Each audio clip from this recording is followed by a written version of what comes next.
Hi అండి, welcome to our channel. ఈరోజు కాశ్మీరీ దమ్ ఆలు ఎలా తయారు చేయాలో చూద్దాం. ఈ రెసిపీ రోటీస్లోకి, ఫ్లేవర్డ్ రైస్లోకి చాలా బాగుంటుందండి. ఈ రెసిపీకి కావాల్సిన పదార్థాలు ఏంటో, తయారు చేసే విధానం ఏంటో చూసేద్దాం.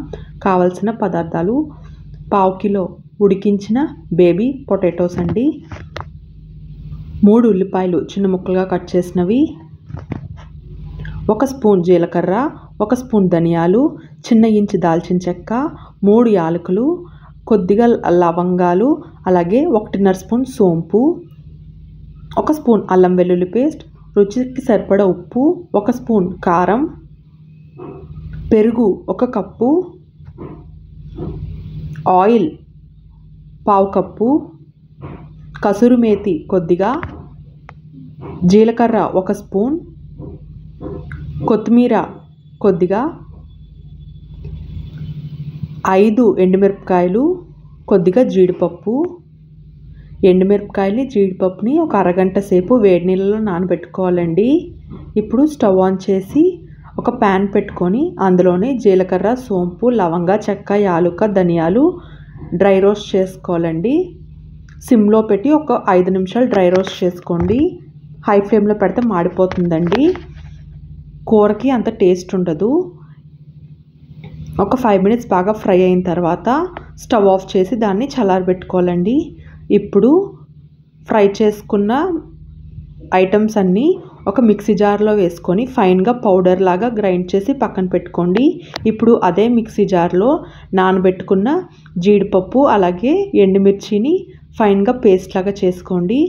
ఇప్పుడు ఒక మిక్సింగ్ బౌల్లో పెరుగు వేసుకొని అందులోనే ముందుగా గ్రైండ్ చేసి పెట్టుకున్న జీడిపప్పు, ఎండుమిర్చి పేస్ట్ని ఉండలు లేకుండా బాగా కలుపుకొని పక్కన పెట్టుకోండి.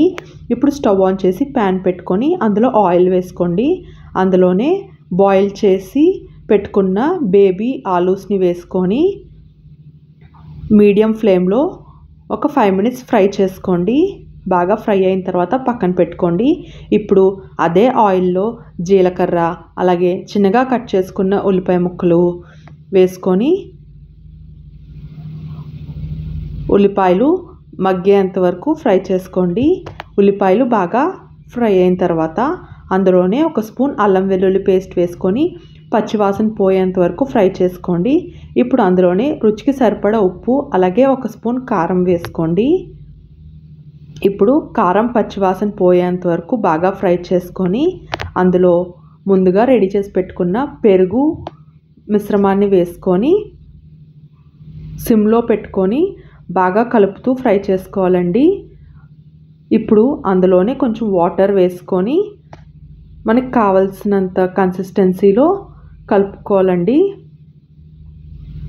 ఇప్పుడు మనకి అది మరుగుతున్నప్పుడు అందులోనే ముందుగా పౌడర్ చేసి పెట్టుకున్న జీలకర్ర, సోంపు పౌడర్ వేసుకొని అందులోనే ముందుగా ఫ్రై చేసి పెట్టుకున్న బేబీ ఆలూస్ కూడా వేసుకొని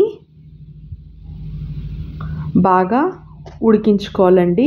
మూత పెట్టుకొని ఒక 10 మినిట్స్ సిమ్లో పెట్టి ఉడికించుకుంటే బాగా ఉడుకుతాయండి.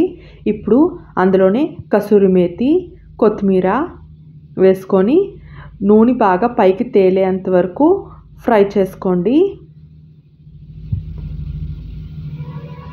ఇప్పుడు ఒకసారి బాగా కలుపుకొని మనకి కూర ఏ కన్సిస్టెన్సీలో కావాలో అంతవరకు ఉడికించుకొని ఇప్పుడు ఒక సర్వింగ్ బౌల్లో తీసుకొని రోటీస్తో కానీ ఫ్లేవర్డ్ రైస్తో కానీ సర్వ్ చేసుకుంటే ఎంతో టేస్టీగా ఉండే కాశ్మీరీ దమ్ ఆలూ కర్రీ రెడీ అయిపోతుందండి.